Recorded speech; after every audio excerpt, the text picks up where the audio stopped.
76 men loved her, but not one of them was there when she closed her eyes for the last time. The martial arts legend Bruce Lee once called her his sister-in-law. The great literary master Louis Cha publicly praised her as the finest contemporary prose writer. One of Hong Kong's 4 great talents once got down on one knee and proposed to her in the middle of a New Year's Eve party. And by the next morning, that proposal had become a scandal that shook all of Hong Kong. She owned an advertising company with annual revenue of more than 120 million Hong Kong dollars. And she was one of the ultimate symbols of luxury in 1980s Hong Kong. And yet, you could hardly imagine that she was branded as the other woman who destroyed someone else's family. She carried that label with her until the day she died. Her name was Eunice Lam, and the story of this woman is, in many ways, the story of an entire Hong Kong that no longer exists. You may not know this. Eunice Lam was one of the greatest cultural icons of 20th century Hong Kong. She was born on January 31st, 1943, in Hong Kong, into an aristocratic Cantonese family. Her father had once studied medicine in Europe, then returned to serve as a military officer during the Republican era, before moving into business, owning a series of factories, film studios, and movie theaters in Guangzhou. Her mother also came from a prominent family in Guangzhou, famous for her masterful piano playing and her flawless aristocratic bearing. There were 4 children in the family. Eunice was the eldest, followed by 2 younger brothers, Richard Lam Chun Kung and Lam Chun Gong, and a younger sister named Lam Yan Ne. From the time she was very young, Eunice Lam was known as the precious jewel of the family. She had a delicate, finely featured face, lively eyes, a sweet smile, and a tall, slender figure shaped by ballet lessons from childhood. While other girls worried that one extra bite of meat would make them gain weight, Eunice, at 14, was already wearing the latest European evening gowns bought for her by her parents, appearing at high society parties like a true daughter of a distinguished family. Beginning with her first published piece at the age of 14, Eunice Lam quickly drew the attention of Hong Kong's literary circles with her refined writing, and a way of life unlike anyone else's. After graduating from high school, she went against her parents' wishes and moved to the United States to study genetics at the University of California, Berkeley. In a way, that choice felt almost like fate, because years later, a hereditary form of cancer would take the lives of all 3 of her younger siblings, and she herself would not escape it either. After graduating, she discovered that genetics received little attention in Hong Kong and offered no real path for development, so she reluctantly joined TVB as a weather girl. By day, she stood in front of the camera delivering the weather forecast, working as a host, and at one point even playing Chin Ke Ching in TVB's rough, market-style version of Dream of the Red Chamber. By night, she worked as a news editor and promoted records. Her starting salary was only 800 Hong Kong dollars a month. But Eunice Lam never had to worry about money for a single day in her life. Every day, a luxury car brought her to and from the station. She came and went dressed in designer labels, making more than a few people admire her and envy her at the same time. They whispered among themselves, "That's Miss Lam, a daughter of an old, powerful family born with a silver spoon in her mouth." At that time, Eunice Lam's rise seemed unstoppable. She continued her studies in the United States, then returned to Hong Kong and earned 2 more master's degrees at the University of Hong Kong, one in Chinese literature, the other in classical Chinese literature. In 1973, the great literary master Louis Cha, the media tycoon behind Ming Pao, personally invited her to write her own column. Her first piece, titled Lazy Afternoon, published on June 22, 1973, created a major sensation. From then on, for more than 40 years, she wrote without stopping for a series of Hong Kong's biggest newspapers and magazines, including Ming Pao, Sun Pao, Zhou Kan, Oriental Daily News, Apple Daily, and Next Magazine. She published more than 50 books, including famous essay collections such as Lazy Afternoon, The Pink Pillow, and On Paper, My Whole Life, as well as classic novels such as Fate, Alliance, Crazy, and The Burial of Youth, many of which were adapted into films. She won the award for Hong Kong's Best Writer. And Louis Cha's praise for her didn't stop there. The writer Ni Kuang publicly stepped in to revise it, saying that the word female should be removed, because Eunice Lam was the finest prose writer in Hong Kong, regardless of gender. The key to Eunice Lam's extraordinary success wasn't only her education and literary talent, but also a strange habit that had never been seen before in literary circles. She had a ritual before every time she began to write. She had to burn incense, bathe thoroughly, and then spray expensive French perfume onto each sheet of manuscript paper. When editors received her articles, they could smell that rich fragrance before they even read a single word. It was Louis Cha himself who gave her the nickname, the woman who wrote with perfume. When reporters asked her about this habit, she calmly replied that she had known how to wear perfume since she was only a few years old, because every time her mother took her out, she would spray perfume on her. Her mother had taught her that taste mattered more than beauty. The second key to the empire she built was her natural gift for business. In 1974, when the Disneyland performance troupe came to Hong Kong, she met and worked with James Wong to translate the musical into Cantonese. In 1975, the two of them each contributed 25,000 Hong Kong dollars, rented a small office in Wan Chai, hired one employee, and founded Wong and Lam Advertising. Within 5 years, the company had climbed into Hong Kong's top 7. Their classic slogans are still remembered by Hong Kong people today, such as "Women who don't nourish themselves age easily" for the health supplement Bic Yuk Chu, and "Open Remy Martin and good fortune comes naturally." By 1985, the world's largest advertising group, Saatchi & Saatchi, came in to acquire the company. Eunice Lam became even wealthier in a single step, then stayed on as CEO for 3 more years before officially stepping away. It seemed as if, once everything had begun so smoothly, the rest of her life would fall perfectly into place. Everyone believed Eunice Lam's future would be paved only with roses. She had everything an Asian woman of that era could dream of. Beauty that made men in Hong Kong turn their heads. 3 degrees, from the University of California, Berkeley to the University of Hong Kong. An advertising company with annual revenue of more than 100 million Hong Kong dollars.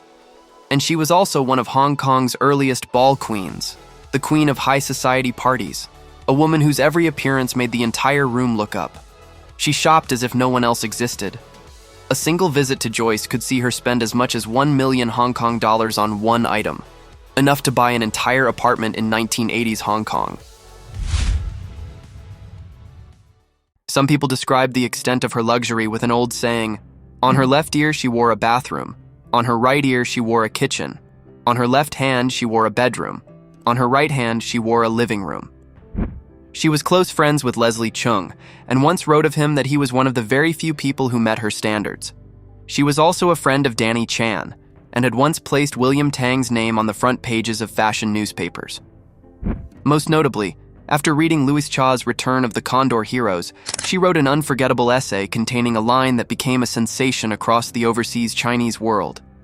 One meeting with Yang Guo could ruin a woman's entire life. That sentence was quoted by millions of Asian women to describe the pain of loving someone they could never have. Eunice Lam's romantic life was every bit as rich as her literary career.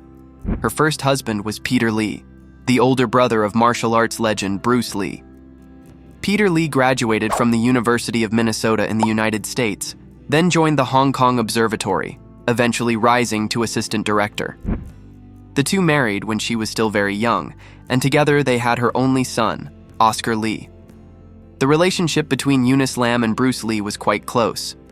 When both of them were in the United States, they often called and wrote letters to each other. But this first marriage didn't last. After several years, the two divorced because their personalities were incompatible. Peter Lee never explained the reason for the divorce, and Eunice Lam didn't want to say much about it either. After the divorce, their son Oscar Lee initially lived with his father. It was only after Peter Lee remarried former Miss Hong Kong Mary Chung and had another son, Lee Wai-ho, that Oscar Lee returned to live with his mother. And yet, everything slowly began to slip off course. And the beginning of that unraveling came from the man who would become the most destructive force in Eunice Lamb's life. His name was James Wong, one of Hong Kong's legendary four great talents, alongside Louis Cha, Ni Kuang, and Chua Lam. James Wong was born in 1941, originally from Sha Tu in Panyu. He moved with his family to Hong Kong and lived in an attic above a roast duck shop on Kwai Street in Sham Shui Po. From the age of 12, James Wong had already revealed his literary talent, writing articles that were published regularly in newspapers. After entering the University of Hong Kong's Department of Chinese, he became passionate about music, worked as a coordinator for films, songs, and screenplays, and eventually became Hong Kong's top lyricist. In 1967, just after graduating from university, James Wong married Wah Wah, a young singer he had first met 7 years earlier when she was only 13. The two had two sons, Wong Yu Han and Wong Yu Man. On the outside, they looked like the perfect happy family. But behind closed doors, James Wong was a romantic wanderer, a self-proclaimed flirtatious talent who never turned away any girl who came toward him. Hong Kong people had a particularly biting saying about him. Before the wife at home even had time to feel sad, the mistresses outside were already lining up for their turn. Returning to that Disneyland project in 1974, from their very first meeting, James Wong was struck by love at first sight. Behind the contract to translate the musical was a frantic campaign of courtship that lasted 9 full months. He later wrote an article himself titled, "How I Wooed Eunice Lam Through Tricks," in which he said he had used two things. The first was free time. Whenever he had a moment, he clung to her like a demon. The second was trickery. Whenever Eunice Lam went on a date with someone else, he would pretend to be generous and give her freedom, while secretly hiring the restaurant manager as a spy. When Eunice Lam and her date finished dinner and paid the bill, the manager would bring over the finest bouquet money could buy, along with a card that read, "Hope you have a wonderful evening." Eunice Lam's office and home were filled with flowers from James Wong.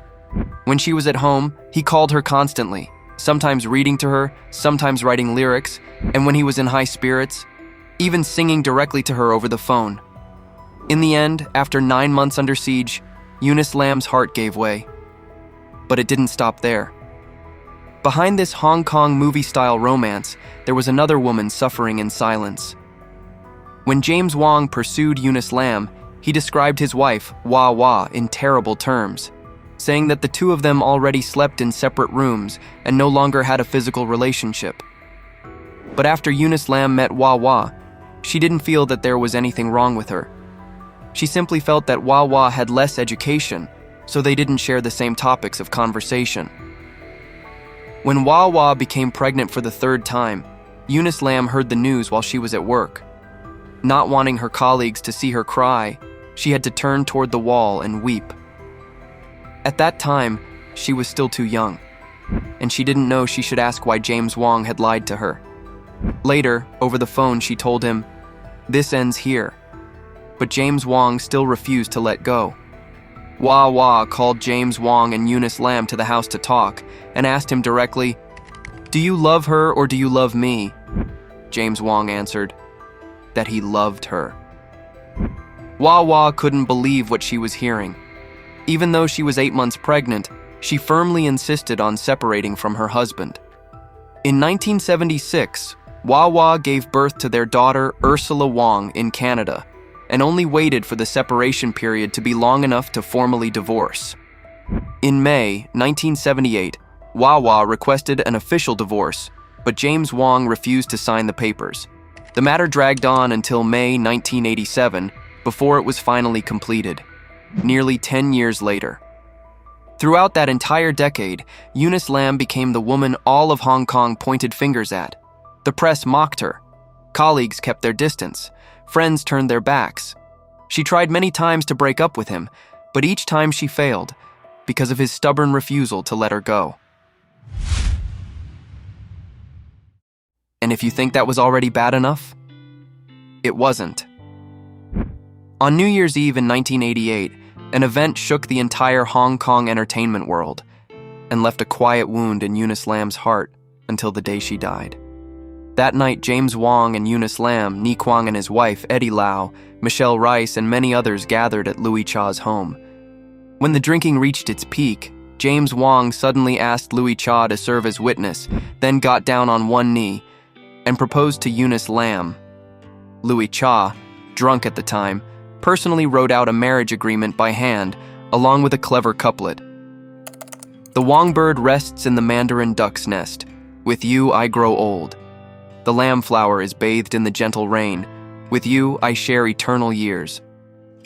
The couplet embedded the three characters Wong, Lam, and Jim, tying together James Wong and Eunice Lam, and carried the meaning of birds sharing one nest like mandarin ducks, flowers sharing wind and rain, and the two of them remaining together for life. The next morning, James Wong published a high-profile newspaper announcement: James Wong loves Eunice Lam. But Eunice Lam immediately issued an official statement saying that the marriage had no legal effect. The reason? She had waited for an official title for more than 10 years. But James Wong had only divorced Wawa a few months earlier, so the intention to register the marriage had already faded with time. And then, the harsh truth finally came crashing down. October 1990. James Wong took the initiative and proposed that they break up, citing many reasons. According to James Wong, he had failed in a film investment that day and was tens of millions of Hong Kong dollars in debt. He was at rock bottom, and yet Eunice Lam invited him to go see a jewelry exhibition, and even bought a fur coat worth more than 1 million Hong Kong dollars. Furious, he turned and walked away. The Hong Kong press immediately exploded, condemning Eunice Lam as a gold digger, saying that once she saw James Wong fail, she seized his house and threw him out onto the street. Eunice Lam felt deeply wronged. She explained that the house on Po Shan Road had been purchased by her alone, before she ever met James Wong.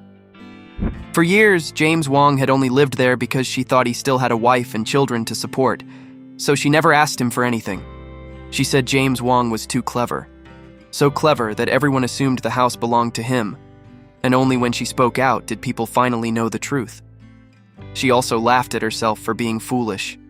Her mother often said, "Whenever Eunice Lam falls in love, she turns into an idiot." After that breakup, James Wong wouldn't leave her alone. Drunk, he stormed into Eunice Lam's home on Po Shan Road again and again. He pounded on the door, cursed, cried, knelt, threatened. Because of this, Eunice Lam had no choice but to change the locks and give her Filipina maid only one instruction. No matter what he says, do not open the door. But one late autumn night, the maid made a mistake. That day, Eunice Lam wasn't home. Inside the house, there was only Oscar Lee, still a teenage boy at the time. James Wong walked in holding a large hammer, the kind used for driving nails into a house. He didn't say a word. He went straight toward Oscar Lee, who was sitting there, lifted the hammer, and threatened the boy. His eyes were bloodshot from alcohol, his breath reeked, and his voice was hoarse. "Where did your mother go? If you don't tell me, I'll smash your head in." Oscar Lee didn't cry. He simply looked straight at the man who had called him son for more than 10 years. Then, choosing the moment when James Wong swayed drunkenly, he sprang up, rushed out the door, ran downstairs into the street, pounded on a neighbor's door, and called the police and his mother.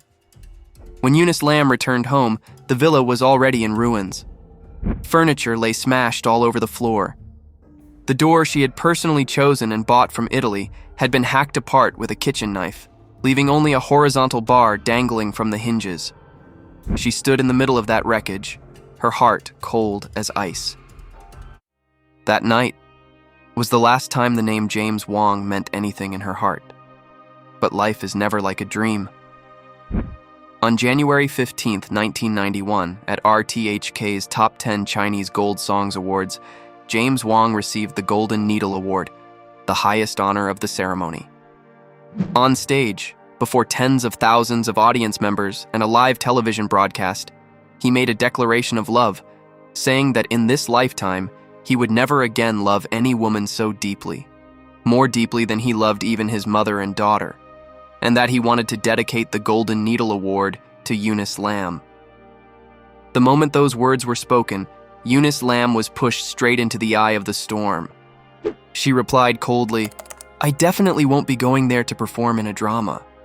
James Wong went everywhere complaining of his suffering, crying that he was buried in debt, abandoned, and repeatedly saying that he might as well die.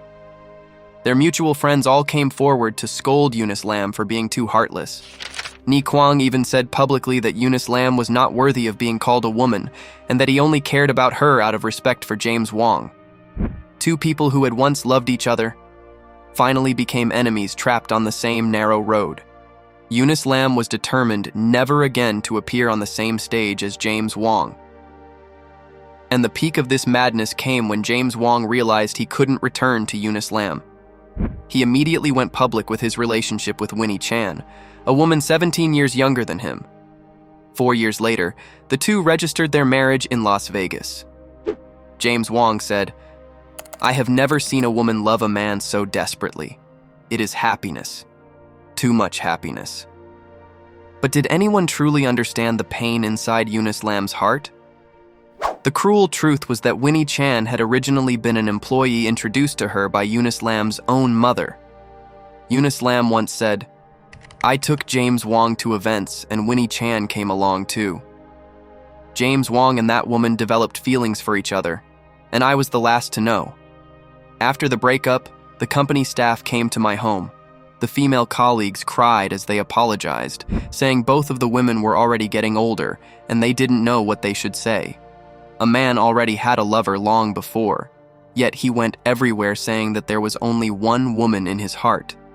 It was pitiful and regrettable, sad and resentful. And yet, as it turned out, all of that was only the surface. The world only saw Eunice Lam coldly refusing him. They saw her living in luxury while James Wong struggled. They saw her speaking bitterly without restraint after James Wong died. But they didn't know that behind that proud shell was a woman who had waited for more than 10 years. Years later, Eunice Lam revealed in an interview that the most painful love of her life was not James Wong, though everyone believed it was. In truth, she felt that loving James Wong meant she had wronged her mother.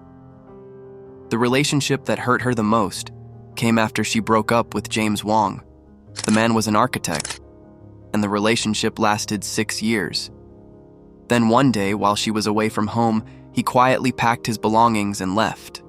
She only discovered it after she returned. That was the deepest, most painful wound in the entire romantic life of a woman loved by 76 men. And then, what had to come eventually came. From 2004 onward, the family curse began to destroy Eunice Lam. She had once studied genetics, so perhaps she had already sensed something hidden in her family's bloodline.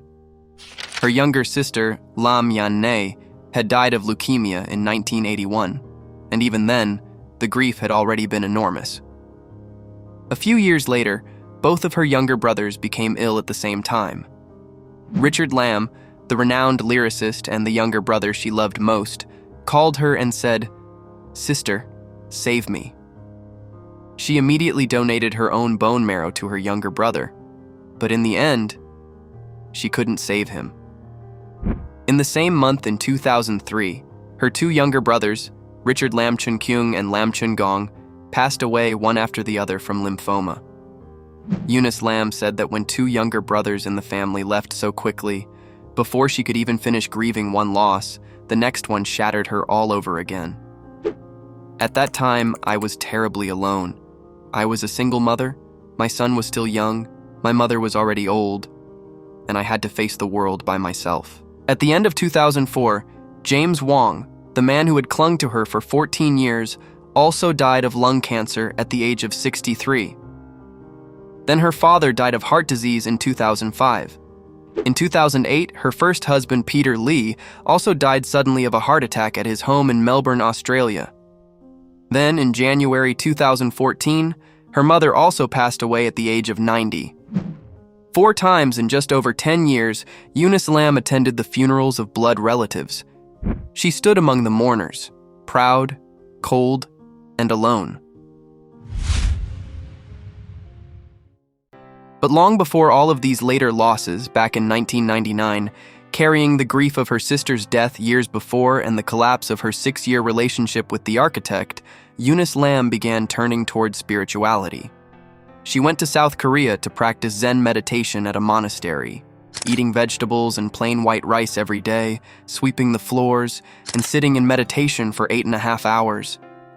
She said she finally came to understand love, that the problem wasn't the absence of feeling, but placing too much importance on feeling until it became an obsession.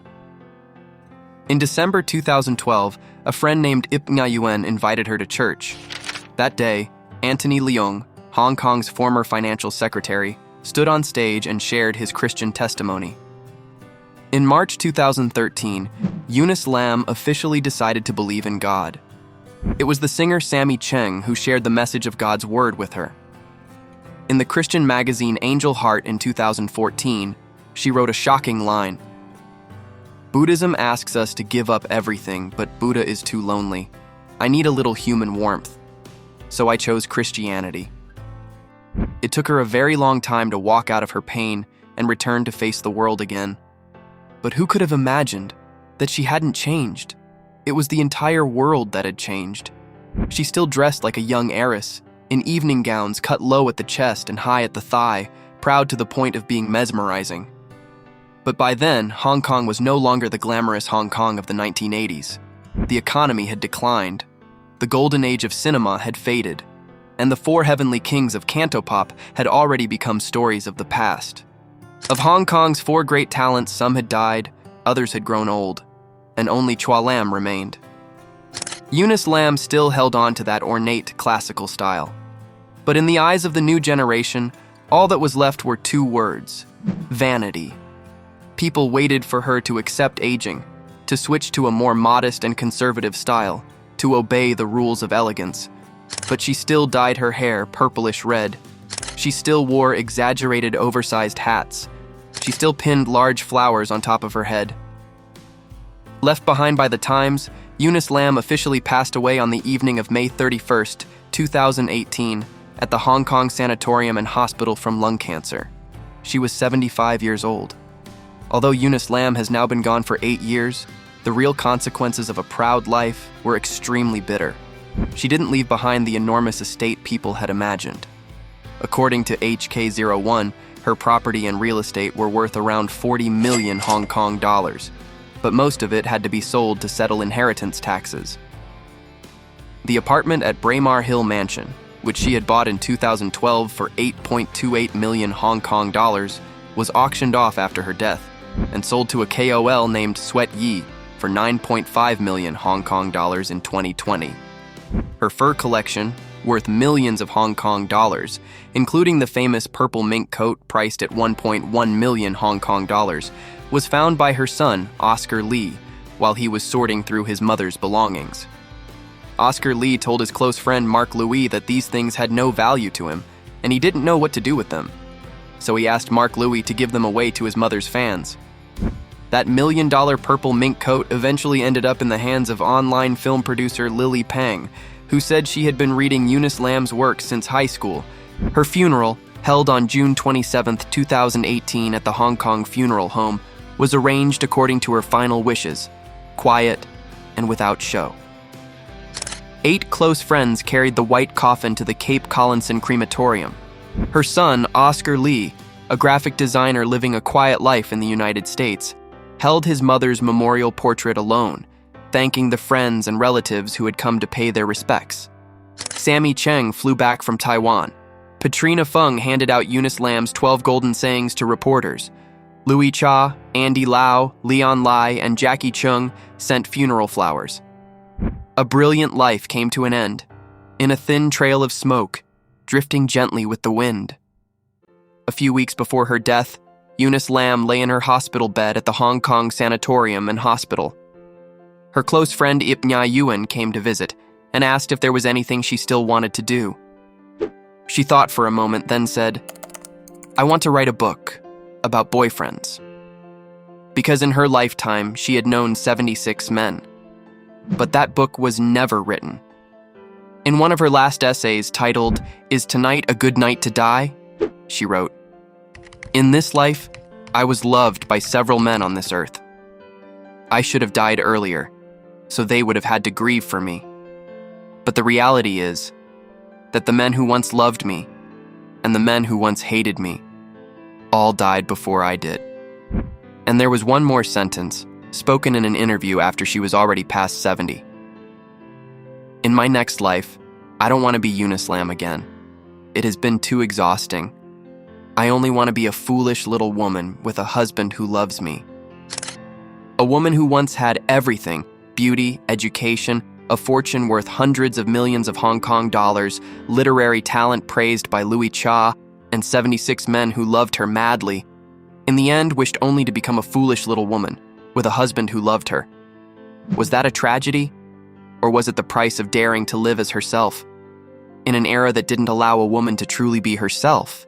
And you, if you had the choice, would you choose to be Eunice Lam, or the foolish little woman with a husband who loves her? Let me know in the comments below.